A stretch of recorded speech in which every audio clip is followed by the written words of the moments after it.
I'm Brent Leary. I'm Paul Greenberg. We are the CRM players, and you should know that by now because we've said that for a million weeks in a row at this point. Or a million times this week alone. Yeah, really. What is this? The third thing we're doing this week? This is a record, isn't it? Well, if you count the happier hour, it's the fourth thing we're doing this week. Yeah. Yeah, we've had That's one right. thing a day, every day. It's like a CRM Playaz moment of the day. Spin it with us. It's CRM Playaz Marathon, and we actually should have been asking you to call in and give money. Wow, It's we a can still do that, telethon. can't we? You know? I've been trying to find Jerry Lewis everywhere, but I can't. I don't know Oh, where he is. all right. Now we can officially start the show because Sven is in the house. Okay, and we're going hardcore Spanish today. I like that. It's one that I do know, and I actually know what he's saying. So, hola But is back. It's not Castilian Spanish. It's Latin American Spanish of one variety or another. Nah, it's Spanish. It's good enough for me. It almost feels like I should say holla back instead of holla. Oh my! But anyway, But then that's pretty bad, we're starting to get into Gwen Stefani territory, right? And I we don't want to go really there. I'm can't leaving do that to Blake Shelton. He can. All stay right, in Gwen folks. Stefani territory. We're gonna reel ourselves back in and bring. We're gonna do things a little differently today. Usually we do a little bit more, spiel. 15 minutes of just, what do you call that? Kibitzing? Is that Just riffing? No, well, riffing? kibitzing's Riffing. We're riffing, but it's kibitzing too. Believe me. So it's like ribbitzing. All right, I'm gonna stop. I'm stopping myself at this point. It's yes. This could get spiral Long out of control. week. Long week. That's right. Yeah. All right, we're gonna pull it back. Some easy things. All right. Thanks. You're our Sven. guardian, my friend. You're just our guardian, and we appreciate it. That's right. All right. So we're going to bring out our guest now instead of making you wait for 10 or 15 minutes because he's got things to do other than just sit around talking to us. So why don't we just bring him out? And as usual, I'll let the venerable Paul Greenberg. Well, he has to. That Paul Greenberg isn't here, so how are you going to do that?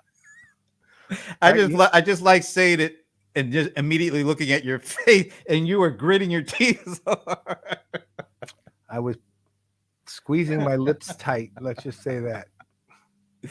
All right. Just joking around. He is just the Godfather. Paul Greenberg. We'll do the intro. I'll go with that one. Okay. So listen, we know.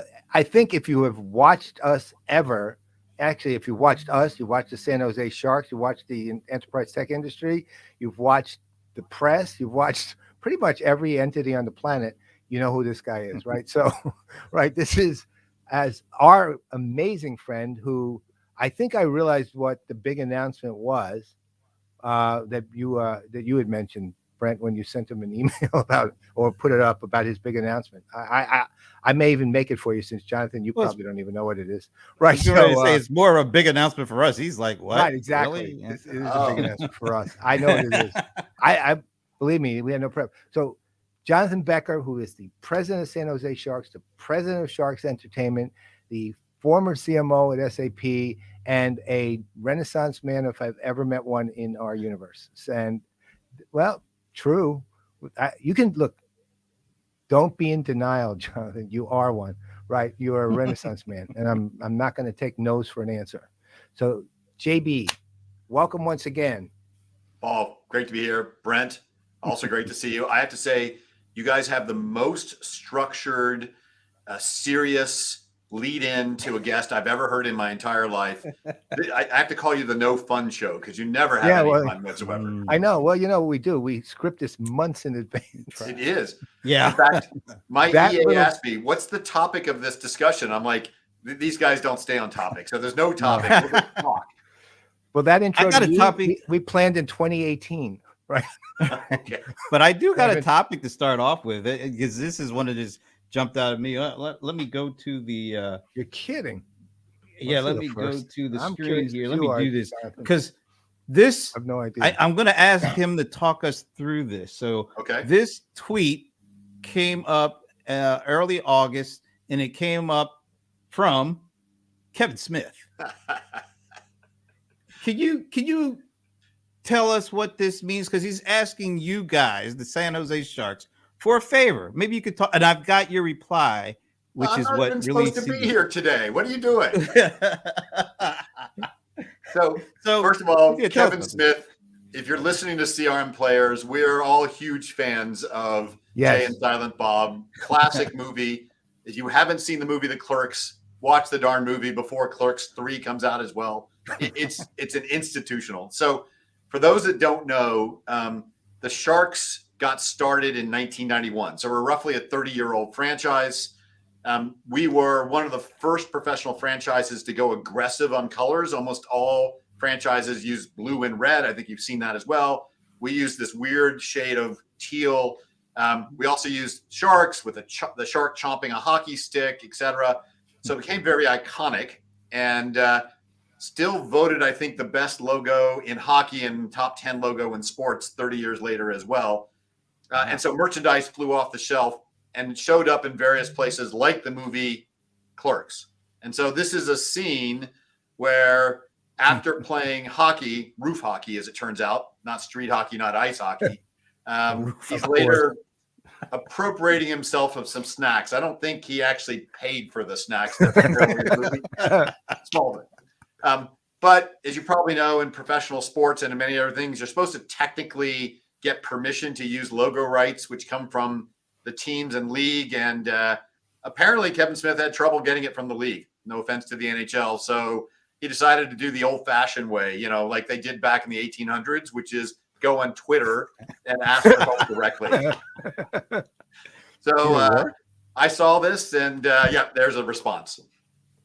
And as you can see, my response apparently hit a theme among people. I don't think I've ever had a tweet with 1,900 likes in it. So that might be my personal record. That's It was awesome. well played. There were so many tweets like this after seeing it. How long did it take you to come up with that response? That was the very first thing that popped into my head. Of course. So it is not edited. I didn't talk to a PR person or any of that stuff. I just went real. I love the movie. And so it was the first thing I thought of. Me too. So the big question is then, so did you guys get it all worked out? Now, if I tell you that, then you won't have an excuse to go watch the movie. Yes. Yeah, we worked it out. So there is another cameo of the Sharks logo in Clerks 3, but I can't tell you where. You'll be up for an Oscar. Oh, no, I don't think I'll be. Best movie, best tweet. Right. But you'll have some Oscar for the best tweet. By a sports executive. Well, here's the thing. I figured because I helped out, I could sneak peek the movie before anybody else, and it doesn't work that way. Really? Oh, well. Well, that's actually, maybe they should let you do like a private showing at your stadium, though. That would be awesome. Yeah, or maybe, I don't know if you guys are fans of the movie, I could do a berserker dance and be part of the preview as well.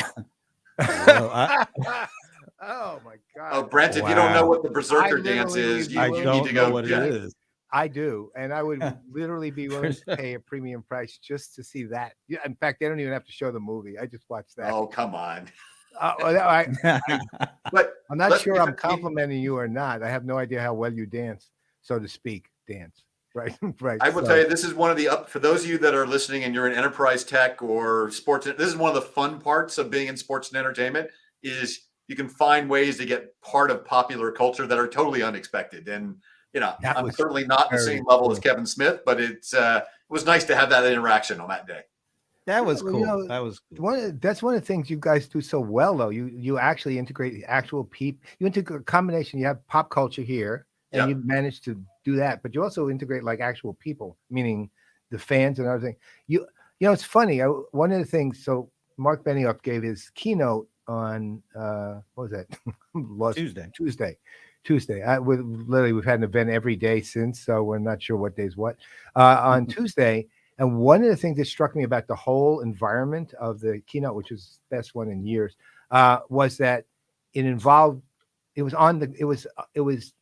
was on the ground as opposed to, it was vision, of course, there always is, but the vision came from the ground up rather than, kind of the lofty heights of most vision down to the ground. This started at the ground and worked its way up. So that, for example, they would talk about jobs, and it wouldn't be about management per se. It was about business analysts or people like that. And they had actual business analysts who came on and, who had key spots at Dreamforce. And it wasn't how, in a sense, you didn't even get the feeling it was PR exactly. You just felt, I may have been, but you get the point. And that was one thing. And the other thing, which allied it with pop culture, which I found really interesting too, was there was this one point, they give out these golden trailblazer jackets. Yeah. But they did it with one person. They give her this gold jacket. It was the first one. I forget her name. She was a business analyst. Gold jacket. And then all of a sudden confetti comes raining down from the ceiling, which is exact imitation of America's Got Talent's golden buzzer. Literally the same thing that happens, which really, I said, wow, they're even picking up cues now. I mean, they're operating at that level. And that dovetails, and this is something I really want to get your feedback on. Also, that was also the first conference that any enterprise tech vendor has run on their own. And this is my terminology for it, although luckily I heard them say it today in an analyst thing. Salesforce Plus, which is their own network.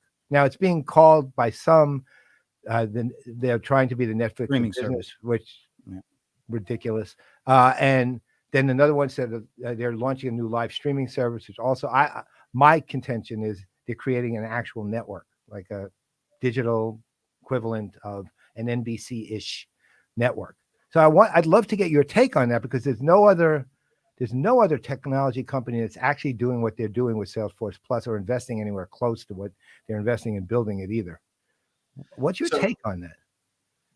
So there's lots of ways that we can take this direction. So first of all, let's start in popular life and then go back to tech, because I think this is another example where popular culture is influencing tech in ways that maybe is not yet obvious, but will become more and more obvious as time goes on. So we've been talking about cutting the cord from cable from what now, maybe a decade. And it's really only, I think, in my mind, in the last 18 months during the pandemic, with all the plus platforms. I mean, we all watched way too much Tiger King and everything else, but now virtually every channel, every content producer, every environment has their own plus, has their own OTT over the top network as a way of doing it. The problem is now they're competing for attention. It used to be content wars. The company with the best content would win. And to some extent, content still wins, but delivery is now as important as content, because there's only so many apps you're going to download to your phone. There's only so many apps you're going to download to your smart TV. And so we're getting back to a war of visibility, which is basically based on money. You're spending money on, frankly, marketing, my old discipline as well, to try to get to be top of mind. And I wonder whether in 5 or 10 years, anyone's going to remember anything about platform. Are you going to remember whether you consume something on Amazon or Apple TV or Netflix, et cetera? What we really need is a general search engine that says, I want to see content that looks like this. Maybe I'm giving somebody a business plan, and I don't really care whether the subscription is as well. The funny thing is, I think some of the big cable platforms may realize that aggregation of content, because we've been in this 10 years of disaggregation, is important, and aggregation and search and indexing. And okay, so now what does that have to do with your question is, I think that's what's starting to happen in the tech world. Everyone is worried about content alone doesn't work anymore, because you used to create your own compelling content, put it out on other people's networks, platforms, whatever they were called, news sites. So now they're trying to disintermediate the equivalent of the cable companies and try to do direct their own platforms as well. I happen to know that Salesforce isn't the only one thinking about it and building such things as well, but they're going to compete for the same thing for attention. Can they get on your smart TV? Can they get on your app? That's going to become marketing and money as well. Somebody, maybe it's you guys, CRM Playaz, is going to become the aggregator of that content as well, the traditional news organizations. And I think we're just going to go through these continual cycles. That's my sense, guys. I got to tell you something. Listen, aside from the fact you pretty much hit every button I love hearing. First of all, so I'm looking at this thing from, and unfortunately I say this every show, but this is so germane to what you were just saying.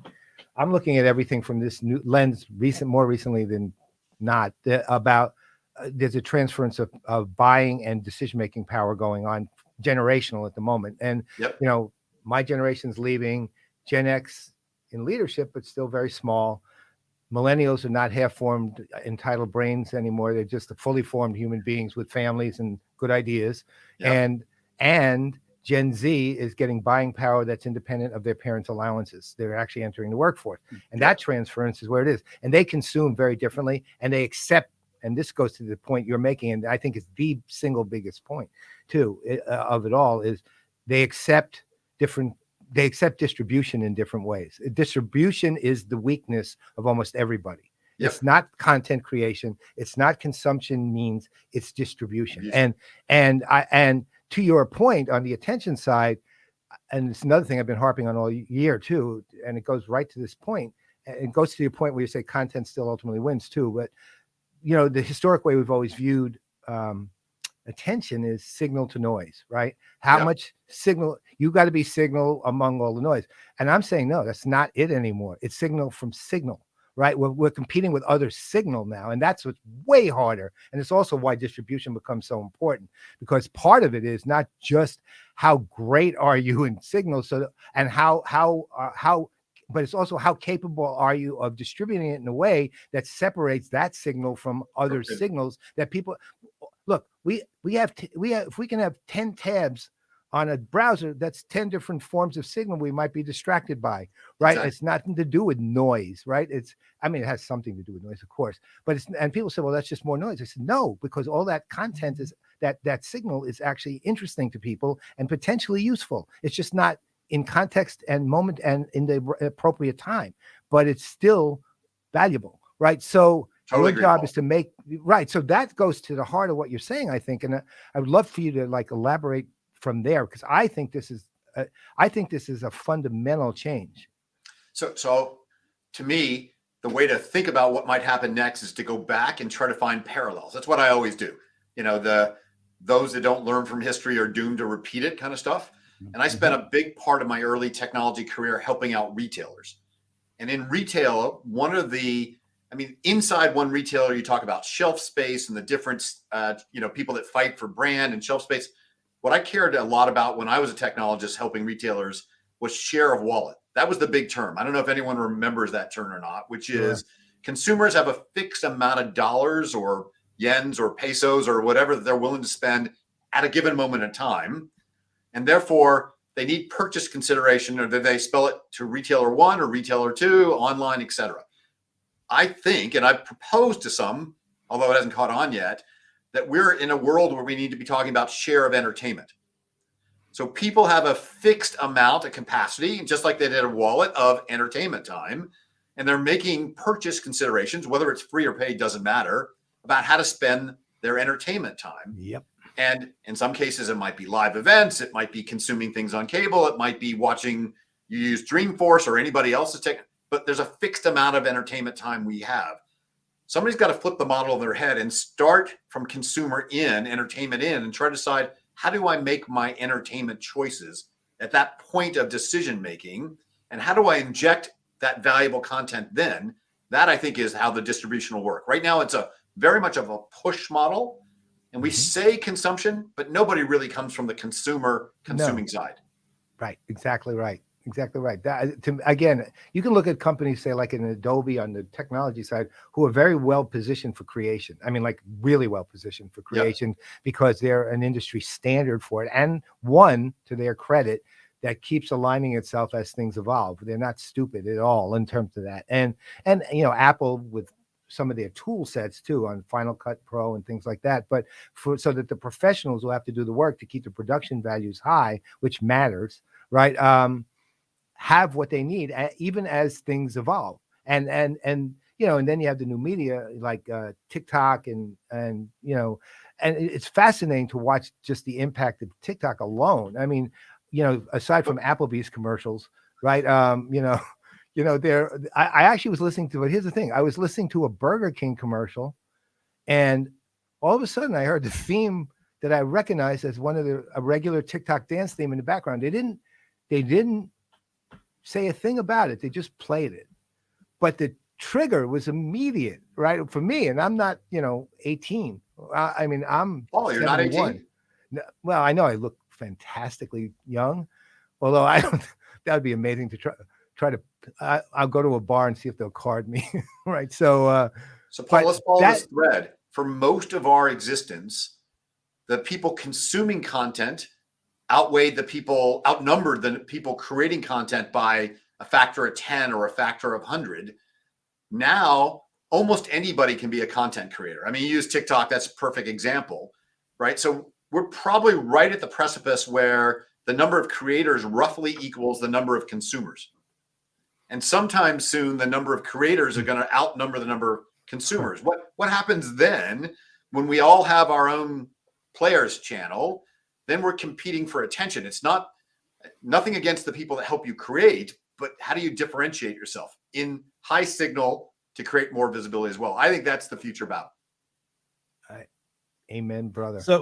So given all that has just been said, how does that shape your approach to what you're doing with the Sharks, how you present the content, where you distribute it, how you think about distribution, how do you think about new opportunities that maybe weren't feasible before all this? It is very feasible now.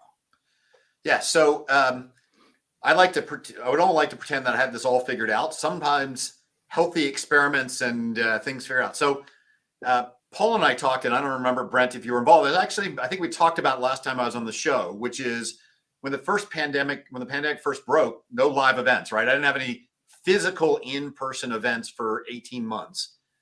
And most casual observers of sports teams and entertainment venues said, see, esports will always work. We'll always beat them. Online will always be. And I made this comment, which was a little bit of a throwaway comment, which is, I don't think pure digital ever wins. I don't think pure in-person wins.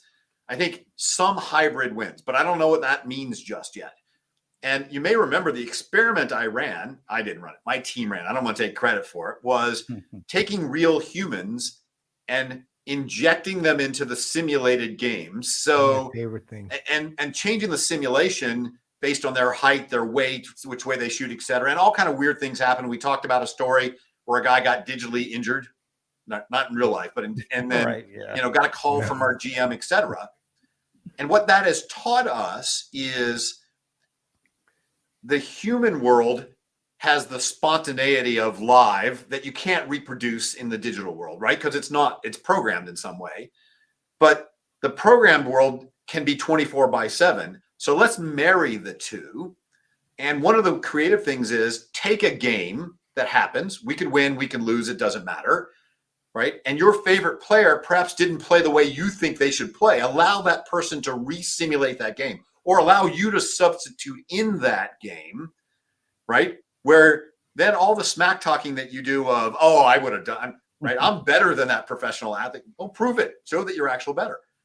So I'm not saying get rid of the traditional stream, because you still want to see how the live event, right? That's why you play the games, right? Because underdogs win sometimes as well. Still allow virtuals, but now cross the streams for you Ghostbusters fans and say, what happens when you say, I'll be the GM for the day. I'll inject myself in there and allow that group simulation. I think that's where we're at.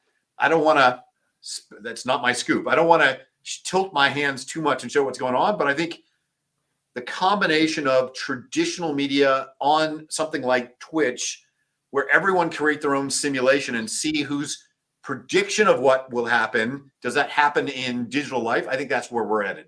And I don't think we're more than a couple of seasons away from that. I have an idea for you guys. All right. To do. Okay, so given this directly off of what you said. So but no Yankees, sorry, Paul. No, this will be the Sharks. I promise. I may try to inject the Yankee logo on their sticks, but so you take a Sharks loss, a game that the Sharks lost in real life. You look at all the hashtag complaints about the game, find 10 people, and within a short period of time, so it's still fresh, the ones who say, I would have done this, I would have done that, you literally run a contest, and you have 10 people who actually resimulate the game, and the ones who can turn the score around, the ones who actually win, get something, whatever, right? Of those 10. That's exactly the kind of thing we should do. Yes, you're right.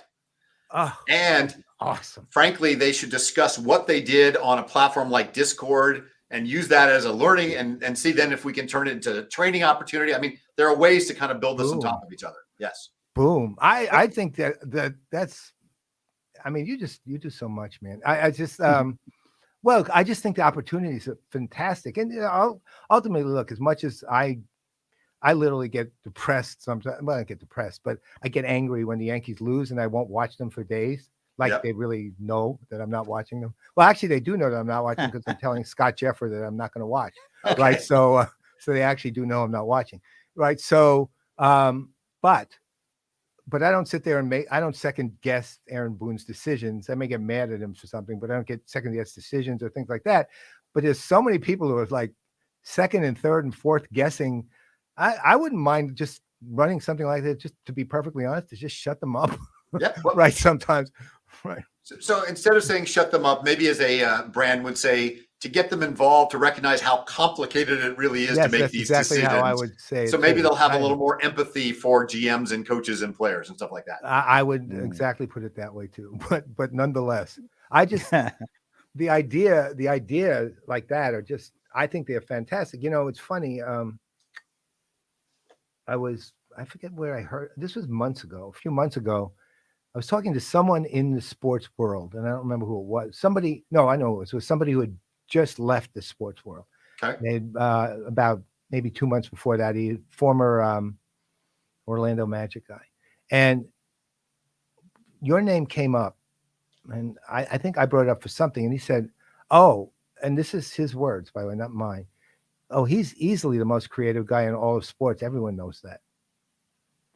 That's what he said. Okay. I'm not saying what I said. I would say that because I would say that, but he said it. He just left the Magic. He, you know how the seat and everything else, the constant conversation is there. And so that's what they said about you. Right. So, well, I mean, it's a pretty high compliment and absolutely true too. But, so Paul, because I don't like talking about me that much. Let's try this and riff in a slightly different direction, if you don't mind. Can I start one for you? Go for it. And no, Brent, Brent and I are ready. We're ready to roll. No, I got a specific they want to ask you after this. Oh well, you can go first. It's your show. Go ahead, ask me. No. I want to hear what you're gonna ask. What the thing you're gonna pose. It's your show too. So happy accident kind of stuff, right? So as part of getting people back into our buildings, which we're open again now, we had 10,000 people for Guns N' Roses, 10,000 people for Colombian superstar Maluma.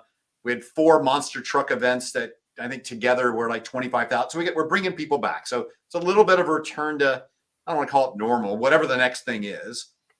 We did a ton of stuff based on health and safety. But again, happy accident. So one of the things we said is, let's find all the interaction points between people and see if we can reduce them the most we can, because we know that this virus spreads voice to voice, et cetera. And one of the interaction points that gets elongated is when you use cash to buy something like food and beverage, right? So we said, we'll get rid of cash. We'll go cashless. Except, look, diversity, equity, and inclusion is a really big part of who we are as a franchise. And frankly, there's a whole part of society that is based on cash. And if you go to debit, credit card only, you're disintermediating them. I don't want to do that, right? So we looked around, we done some experiment. We found a company that we partnered with and helped them build out a reverse ATM. So reverse ATM is exactly what it sounds like. An ATM, you normally put your debit card in, you get cash out. A reverse ATM is you put cash in and you get a Sharks branded debit card back. No fees whatsoever. I'm paying the VIG basically. I mean, because there are fees, but I pay them. So you put your $20 in, you get a $20 debit card now, which is not only good in my 4 buildings, but we've set it up. It's a real debit card. You can use it anywhere debit cards are accepted as well. So now we actually, the old phrase, banking the unbanked, in an unexpected way, we're helping people that are cash-based business be able to get debits and stuff like that. And it's got all the financial tools based on it. So they get tracking when their debit card gets low, they can reload it, all that kind of stuff as well. But now it starts to occur to me, we should let them tie that to our digital wallet, because we've kind of actually coming out with a digital wallet, because our digital wallet says, I buy tickets. I can't use them all. rather than trying to resell them on a secondary, which sometimes can be tough, put them on your digital wallet, because then you can use them for other tickets to other events, because we don't just have hockey, we have concerts. You can buy merchandise, F&B. Oh, but if I tie them back to this debit card, then you can actually use them in other places as well. You may have seen I was the first in the NHL to accept crypto. So now I'm starting to say, well, maybe this should be some kind of token. Let's call it a teal token. Doesn't have a name yet. So I'm not announcing a teal token, because then now you can decide to go from cash directly to crypto. So now I'm looking for an ATM that you can put in cash and get crypto back to be part of this as well. Why? A, it's convenience, health and safety. But if you opt in, we can help you make financial decisions together with our financial sponsor. We can help you track where you're thinking. So we get injected. Now, not only do I have share of entertainment, but maybe I go back to my retail days and I start talking about share of wallet as well. So unexpected, simple idea. Start with want to reduce the time that people pay, because cash takes extra time, turns into a potential line of business for us. So one question specific to that. All right. Yeah. So let's say procedurally, it all works, meaning it technically works. It's not putting you in violation of banking regulations. Everything works out. You've got that is one of the biggest issues, as it turns out, Paul. Well, no, I mean, I can see that, right? But let's assume all that's working okay, and you have this branded debit card, which I assume carries a Sharks logo on it and so on. But the thing is, and this would be just an interesting question to me, you know how it is sometimes when you have those kind of things, at a certain point, because it's a card you're using for multiple things, you take what's actually on the front of it, so to speak, for granted. You don't even look at it really. You just, and it's not even subliminal at that point. You're just ignoring it. And the question becomes, how do you keep it Sharks marketed, I guess, even though the logo will be there and it's a reminder. But for example, I have even though they're destroying the program, I have a MasterCard that's a Yankees Major League Baseball card. And I used to get, for it, I could get tickets and experiences, which they're eliminating after this year. So I have no use for this card whatsoever. And they're going to lose me as a customer after I've had it since 96. Okay. So, and they completely wasted it. But that said, after a while, I just used it. I didn't really pay attention to the Yankees logo. Yep. The only thing I actually did that was Yankees related was go to a game with it. And that was the only thing that reminded me I was doing something with the Yankees, right? That was Yankee specific. It was MLB, the card, because every team has them. But that became an actual thought to me at one point. Is I'm completely ignoring the fact that every day I'm using it, I'm actually physically using it. I have the logo, but a lot of times I'm not physically using it. I'm digitally using it, and I'm never looking.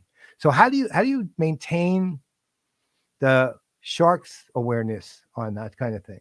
I have no idea if any of my fellow sports and entertainment presidents are listening. If so, I hope you don't get to do this before I do. Maybe which is you recognize that you've got to integrate it in everything you do.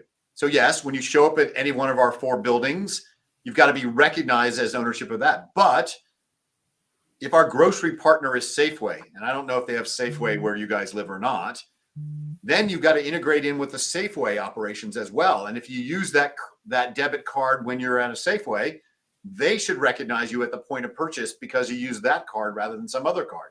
If our healthcare sponsor is Kaiser Permanente, which it is Kaiser Permanente, and you use it to pay your healthcare bill, then maybe you get something off or some kind of recognition there. Thanks for being part of this network. If you're buy a Toyota, because Toyota is our car partner, or if you go in for service, then they recognize you if you use that. So you've got to inject it into everything you do. It has to be to use a tech term, it has to be a network effect.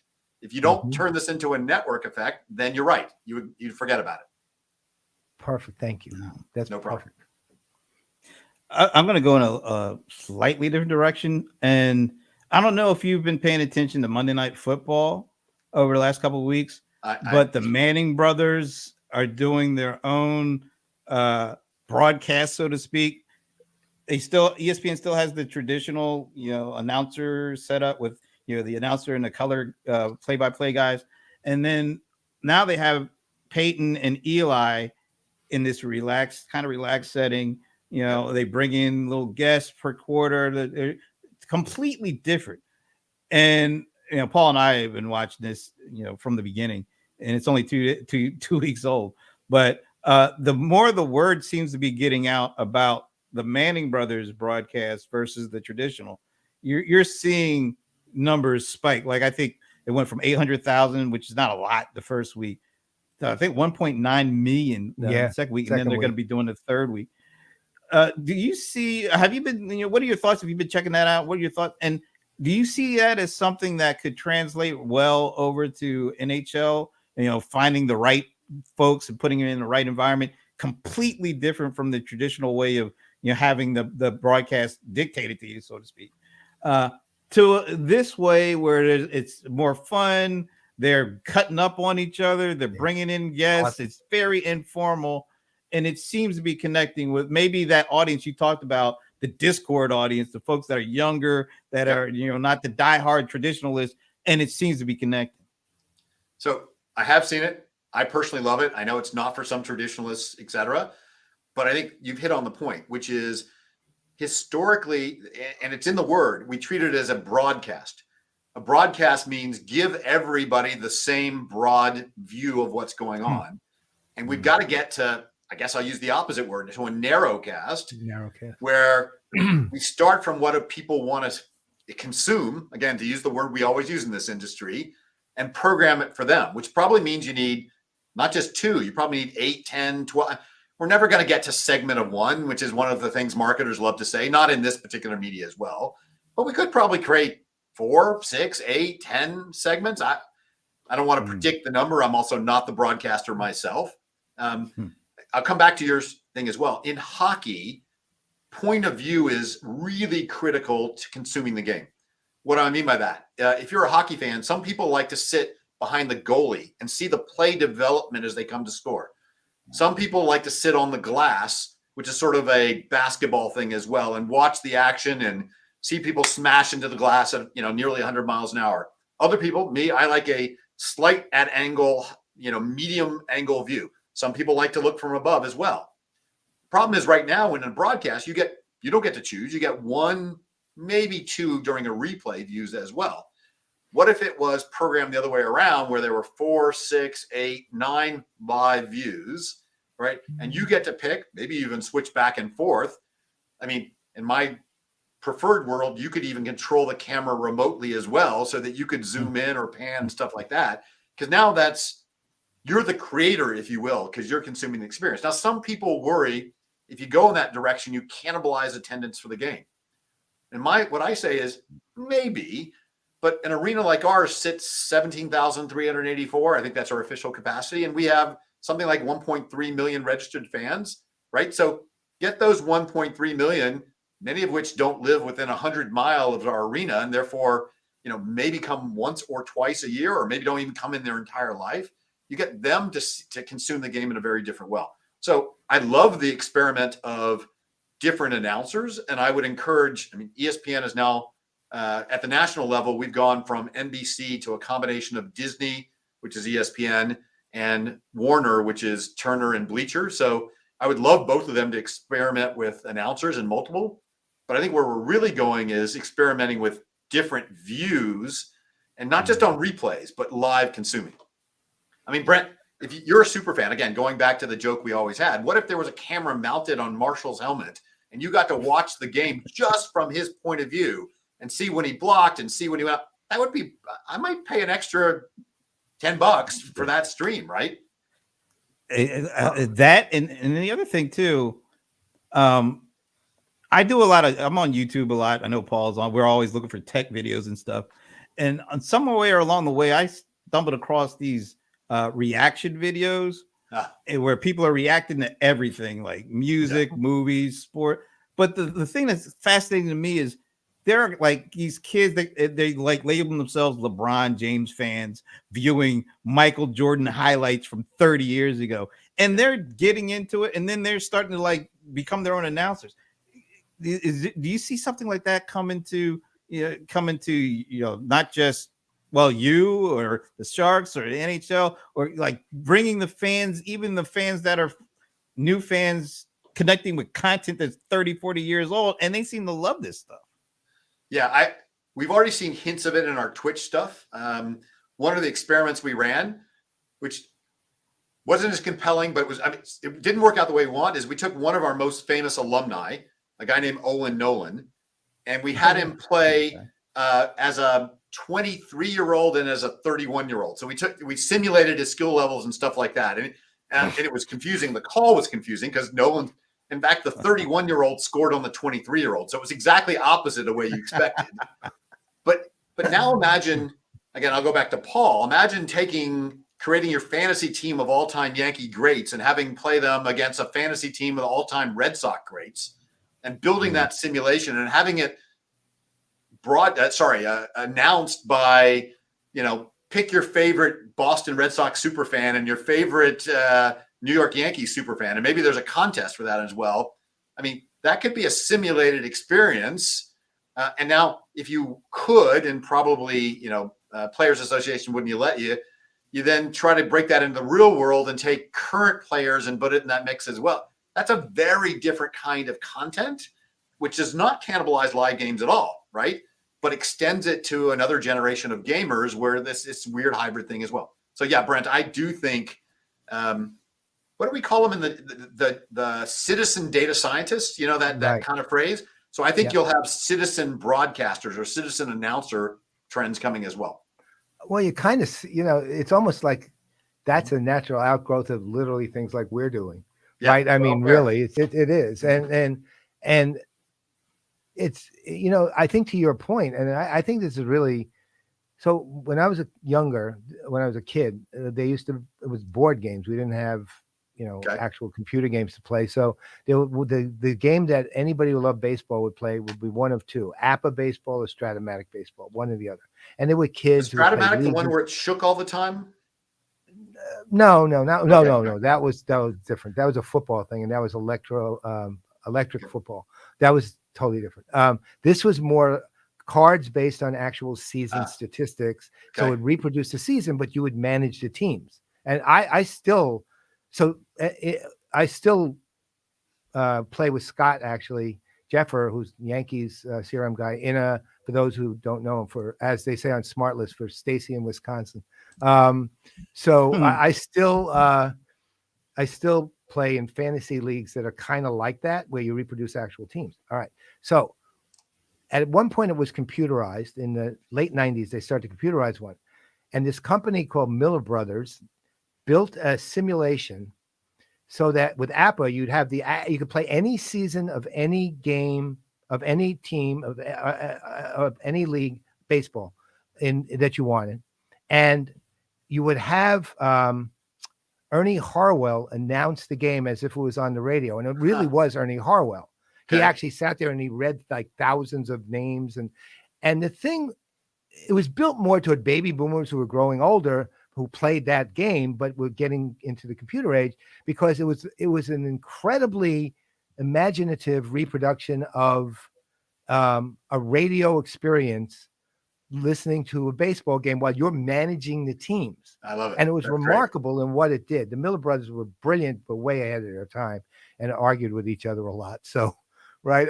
So I talked to them when I learned about them. So that whole idea, you take it forward. A lot of this is, how do you appeal to the imagination of a fan who has lived with this for their whole life and wants to be a part of it and never had an avenue to be a part of it, and now, due to the magic of computers and the digital world, has a chance to be a part of it that actually feels like more than just a computerized version, because of what you were deciding, because you're making decisions that you're actually making, and the skills are reproduced, quasi accurately. I mean, not really perfect, but you get the point. So I think you're really onto something with this too. I honestly think to your point, I think we're right at the cusp of this too, right now. We're this far from it.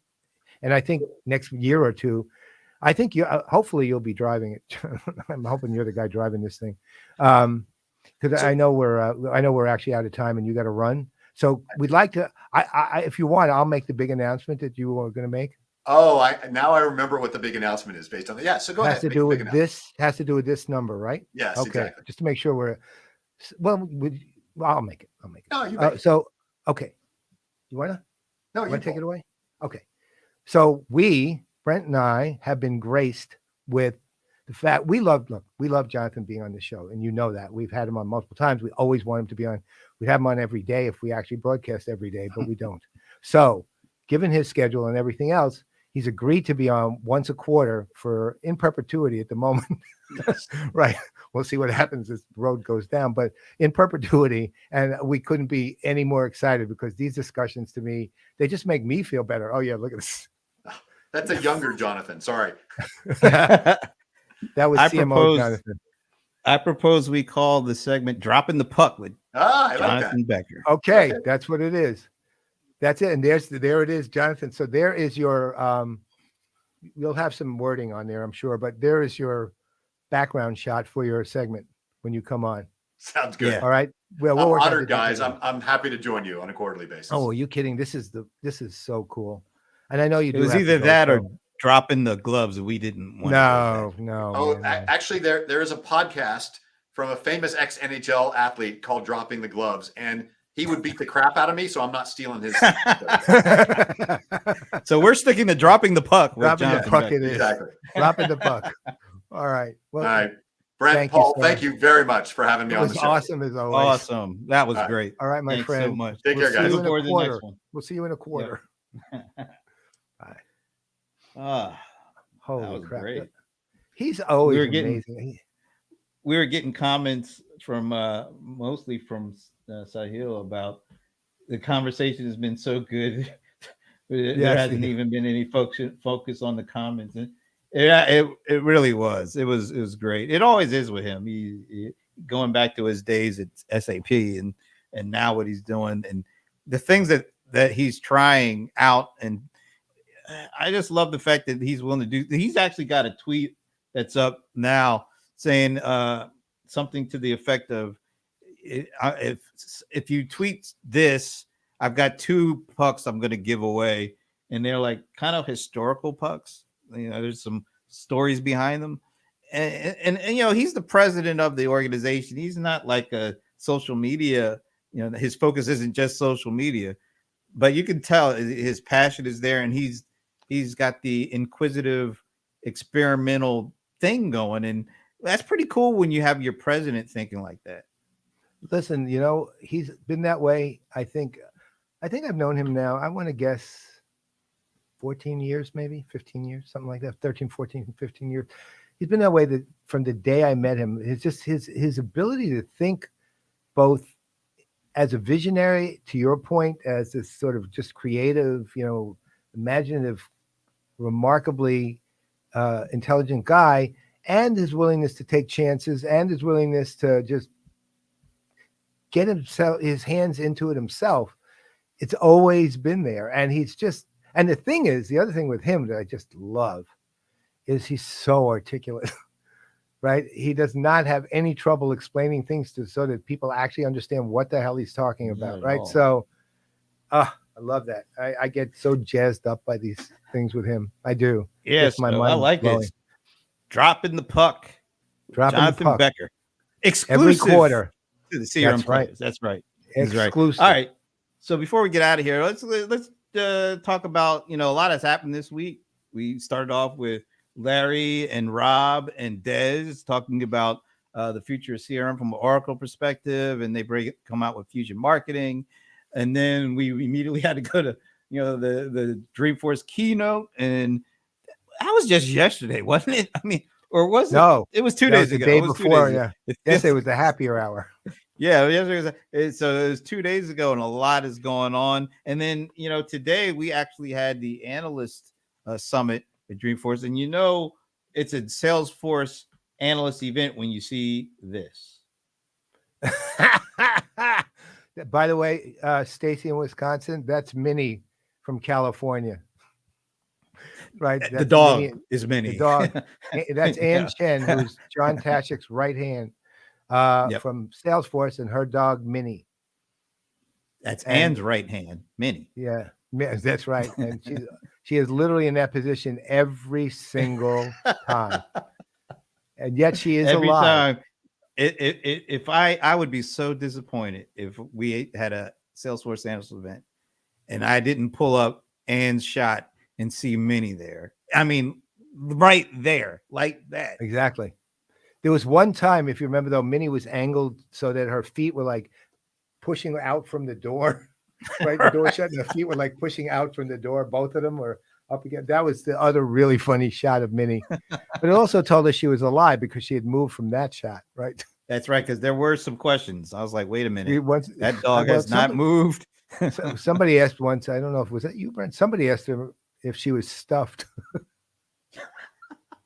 That wasn't me, but that was No, a good I didn't think it question. was really. I just remember somebody doing it. Somebody asked if Minnie was stuffed. All right, so big question, because we kind of each of us ducked it on the day we did the watch party. By the way, shout out to everybody that was involved with the watch party. That was we're over 11,000 total viewing minutes and over 500 comments. So that was Yeah, it pretty was awesome. knockout. Yeah. So now that you had a couple of days to think about it, what grade would you give the Dreamforce keynote? Okay, so when we're talking about the keynote, we're including Marc, the customer stories, and Brett and Sarah Franklin, right?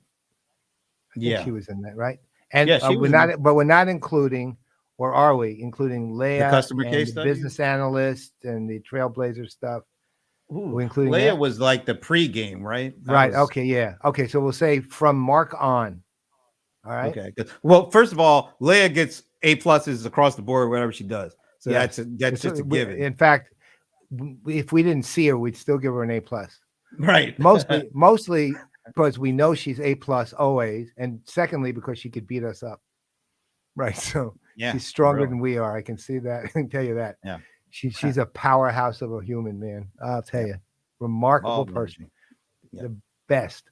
So okay, so with Marc, I'm giving it overall because I'm weighing very heavily on something here, an A-. The minus due to the kind of lost momentum part and the downturn, but that's rhythm and more or less presentation rather than content. Okay.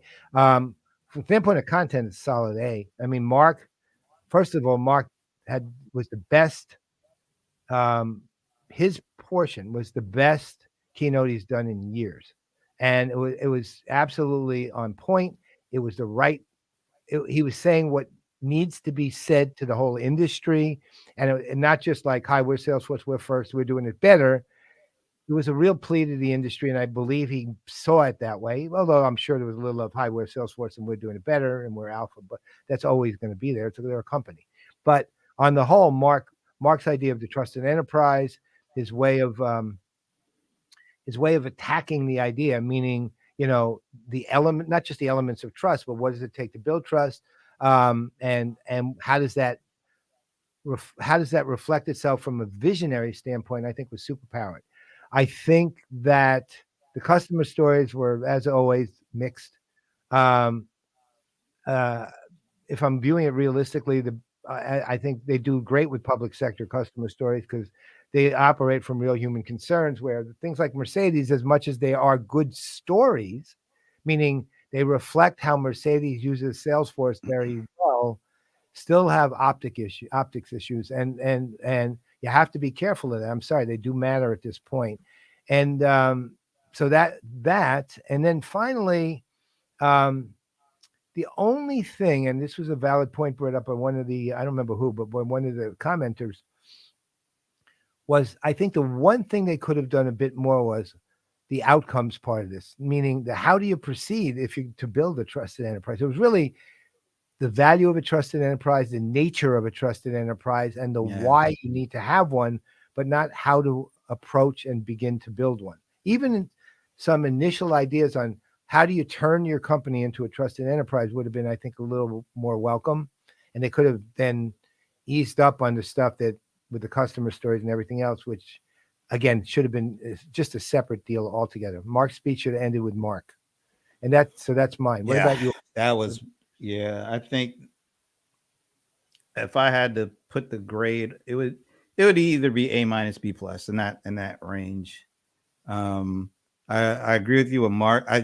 Look, he's way better when he's in an audience, and I think the environment that they set for Dreamforce this year was great. It felt fresh. It was outside. There was, it wasn't a huge. It felt maybe a little intimate because there wasn't a huge. We're not sitting in a huge auditorium. They were all there outside in the sun, look. Everybody looked like they were feeling good about things, and I think that translated to Marc. I will say I think Leah and her energy set the stage for Marc to do what he did. I agree. And I think that helped. They probably have the best, between Leah and Marc. That's a tough combination to beat in terms of hype person and closer keynote person.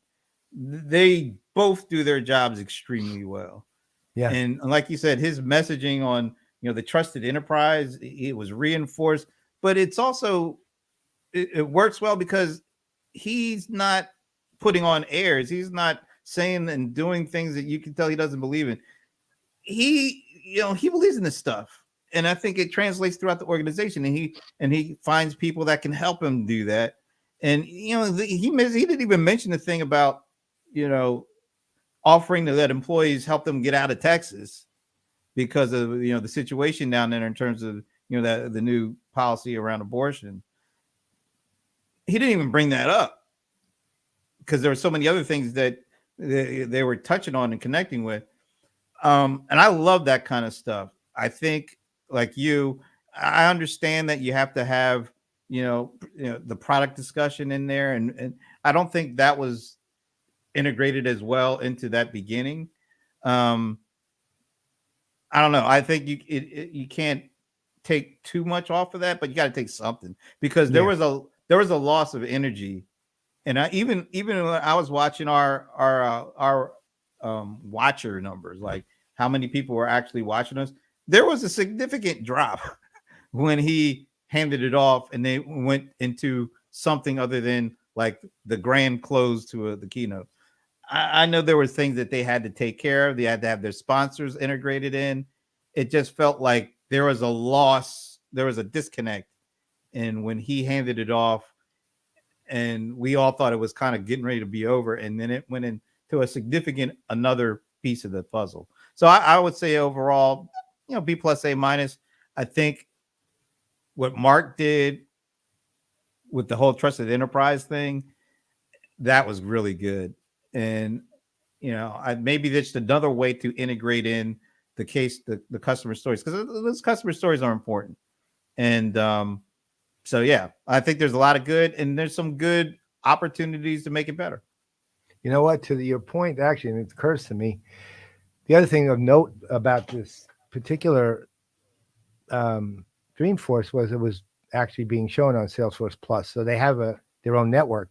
So, for example, why not show the customer stories on a different channel altogether? Just show it on a different channel. If someone wants to see them, they just go to it. They don't have to have that in the keynote speech. They have to have it, and it can be during the keynote time, but meaning like here's the keynote speech, and then the stuff that normally follows the keynote, and then maybe that varies into 4 or 5 different things that people can go to, right after the Marc speech is over, and then they all go off to the channels that personalize it a little more, customize a little better for themselves, and the power is there, right?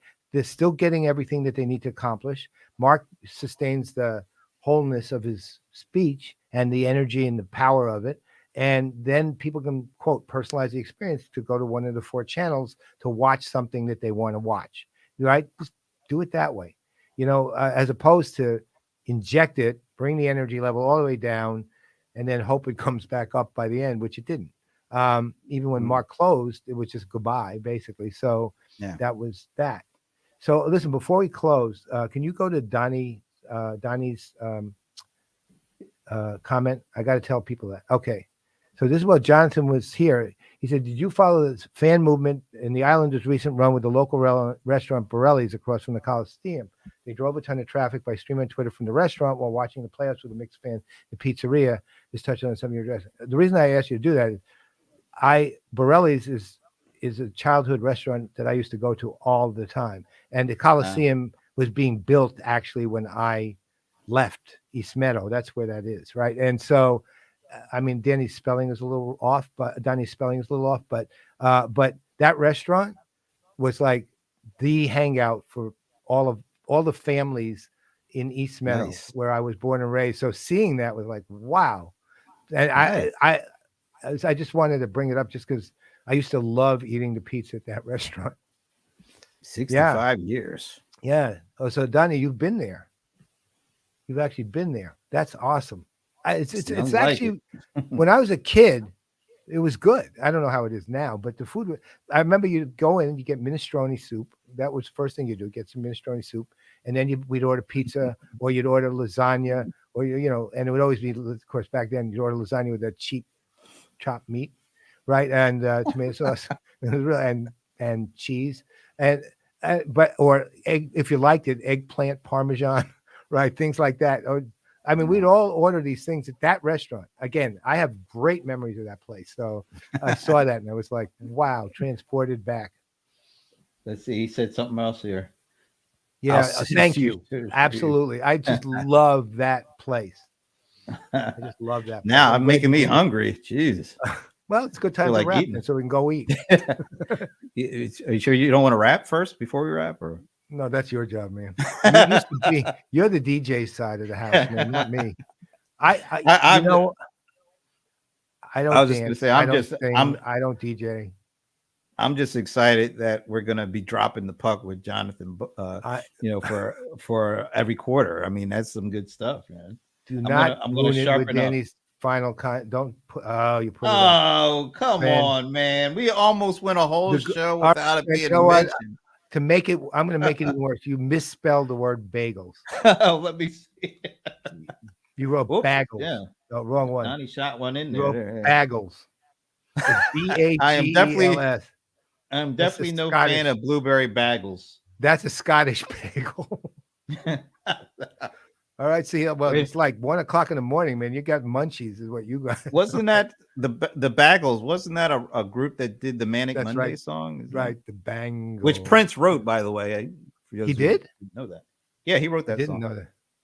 Jeez, yeah, he wrote it for somebody else. Then they didn't want it, and then he said, "I'll give it to the Bangles," or something like that. Yeah, and certainly wasn't a big song at all, was it? Not at all. No. You know what other song he wrote, right? No.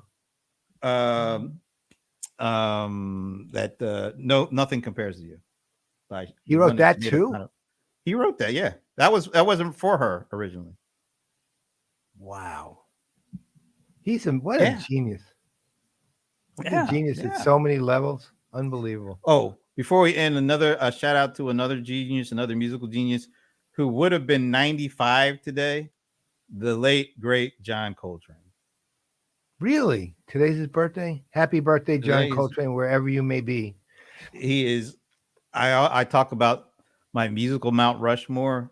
He's one of the four. He's that guy he's incredible to me. Well, anyway. I don't have one. So who's your other three? That way we don't get into a long discussion. Prince is, of course. Well, Prince. He's one. John Coltrane. Miles Davis. John Coltrane. Got that. Stevie Wonder. Oh, that one I wouldn't have necessarily guessed. The other three I would have known in a heartbeat. Yeah. I agree, but I wouldn't have necessarily guessed them. The other three were obvious just from my interactions with you all the time. But that one not so much. Huh. No, the fourth one is always tough because there's Marvin Gaye, and then I go with Public Enemy as well because what they did for hip hop. Anyway, the Prince, Miles, and John Coltrane, they're like solidified in the uniform. They're the venerables. Yeah, you should. Well, along with you and Steve Gilmore. I'm gonna. All right. Do you have a musical Mount Rushmore? I don't because I can't narrow it that close. I have like I have one person that I absolutely know is on it all the time without a doubt in my mind and would not be any question, which is Jimi Hendrix, right? Oh, But wow. but beyond that, like I mean, I love the Beatles, and I do, and I would probably put them on that. Okay. Beyond that, I have 50 other ones I might put on, right? That's the thing. I mean, I have some that you might have heard of, but probably would never have guessed, like Mike Bloomfield. People like that who were these. They were Chicago blues guitarists, and Mike Bloomfield was a genius. I mean, he was always completely high, but he was absolutely one. And a lot of the Chicago blues, and some of the guitarists, even like the BB Kings and the Albert Kings, those kind of guys, they were influenced by him as much as he was Albert influenced King, by yeah. them. BB King, yeah. Oh my, yeah. And but Mike Bloomfield, who was a white suburban Jewish kid, influenced them as well as they influenced him. Right? Oh yeah, he was that good. If you remember, there was a group called Blood, Sweat, and Tears years ago. Oh yeah, I remember those. Well, there were kind of two of them. One of them was the "What Goes Up Must Come Down" spin and wheel one. This is the one before that, right? Which is the original, and that was Mike Bloomfield and Steve Miller and Al Cooper. Steve Miller?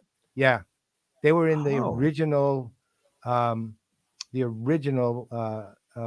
group. And Love Steve Blood, Sweat, and Miller. Tears. Listen to the original Blood, Sweat, and Tears album, not the one with that guy with the deep voice, whatever his name was. The original one. You will hear some of the best music, electric blues you'll ever hear in your life. Nice. Incredible. That's one of my iconic albums. Yeah, well, because everyone thinks it's that other group, right? And it was, but they were legit. I mean, it was kind of handed off to them, but the style was nothing like it. And the Bloomfield Cooper group, that the original one, they only did that one album. They all did millions of albums. If you want to listen to one of the great performances, listen to either of Bloomfield has two recorded performances at the Fillmore East, and one at the Fillmore East, one at the Fillmore West, I think. And listen to them, and you'll hear him talking, which you will not understand the damn word he's saying because he's completely stoked, right? But at the same time, the performance itself, and in one of them, I think he pulls a guy out of the audience to play with him, and it's Stevie Ray Vaughan, right? So, oh my goodness. Well, really, this goes all the way back. I mean, this is the 60s and the 70s, right? Wow. So but Bloomfield died of like half of these guys, like Hendrix, OD'd, right? And same thing. And Bloomfield was absolutely, and Cooper too, by the way, was amazing. It's kind of like you always had Jack Bruce and Ginger Baker on the Cream, and there was Eric Clapton. So the two of them were like Jack Bruce and Ginger Baker, and the way they worked together, just beautiful synchronized way of working together. Fantastic. So listen to him. You'll love him. I promise. Blood, Sweat, and Tears original album. Make sure the name Mike Bloomfield's on it. That one. Nice. I'm going to check that out on YouTube. Yeah, you'll find it. It's incredible. It really is incredible. Cool. All right, folks. Well, that was worth the extra time. And by the way, Season of the Witch, the original Season of the Witch is on, not the original, that's Bob Dylan, but the best Season of the Witch in history is on that album. Awesome. I'm checking it out. All right. Well, in the meantime, on behalf of Jonathan Becker, who had to go, but he will be back every quarter, I'm Brent Leary. I'm Paul Greenberg. We are the CRM Playaz, and you should know what's coming next. If you don't, shame on you. And now that we're showing it, shame on us.